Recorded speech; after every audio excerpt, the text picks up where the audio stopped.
অবশেষে নির্ধারণ হলো বিশ্বকাপের রাউন্ড অফ 16-এর সকল ম্যাচ। রাউন্ড অফ 16-এ মোট ম্যাচ অনুষ্ঠিত হবে 8টি, যেখানে এই 8টি ম্যাচ খেলতে মাঠে নামছে মোট 16টি দল। এখান থেকে মোট 8টি দল উঠে যাবে কোয়ার্টার ফাইনালে এবং 8টি দলকে বিদায় নিতে হবে এবারের বিশ্বকাপ থেকে। চলেন এবার দেখে আসি এই 8টি ম্যাচের নির্ধারিত সময়সূচি। আজ 4 তারিখ রাত 11টায় প্রথমেই মাঠে নামছে কানাডা এবং মরক্কো। এটি রাউন্ড অফ 16-এর প্রথম ম্যাচ, যেটি জুলাইয়ের 4 তারিখ রাত 11টায় অনুষ্ঠিত হবে। এরপর এই ম্যাচটির কিছু সময় পরেই অনুষ্ঠিত হবে ফ্রান্স এবং প্যারাগুয়ের বিপক্ষের ম্যাচটি। এই ম্যাচটা 5 তারিখ রাত 3টায় অনুষ্ঠিত হবে। এরপর রাউন্ড অফ 16-এর তৃতীয় ম্যাচটি হলো ব্রাজিল ভার্সেস নরওয়ে। এই ম্যাচটি বাংলাদেশ সময় অনুযায়ী 6 জুলাই রাত 2টায় অনুষ্ঠিত হবে।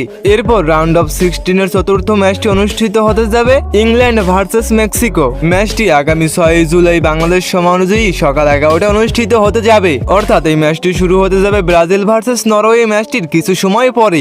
এরপরে রাউন্ড অফ 16-এর 5 নম্বর ম্যাচটি হলো পর্তুগাল ভার্সেস স্পেন। সেই ম্যাচটি অনুষ্ঠিত হতে যাবে বাংলাদেশ সময় অনুযায়ী 7 জুলাই রাত 1টায়। রাউন্ড অফ 16-এর 6 নম্বর ম্যাচটি বেলজিয়াম ভার্সেস ইউএস।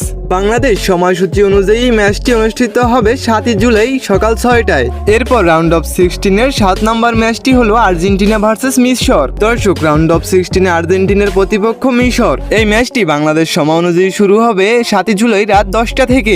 এরপর রাউন্ড অফ 16-এর শেষ নম্বর ম্যাচ মানে 8 নম্বর ম্যাচটি অনুষ্ঠিত হবে কলম্বিয়ার সাথে সুইডেনের। ম্যাচটি অনুষ্ঠিত হতে যাবে বাংলাদেশ সময় অনুযায়ী 8 জুলাই রাত 2টায়। দর্শক, এই হলো রাউন্ড অফ 16-এর ম্যাচগুলোর সময়সূচি। ফিফা চাইলেই ম্যাচগুলোর সময়ে কিছুটা পরিবর্তন হলেও হতে পারে। বিশ্বকাপের সব আপডেট পেতে এখনই চ্যানেলটি সাবস্ক্রাইব করুন।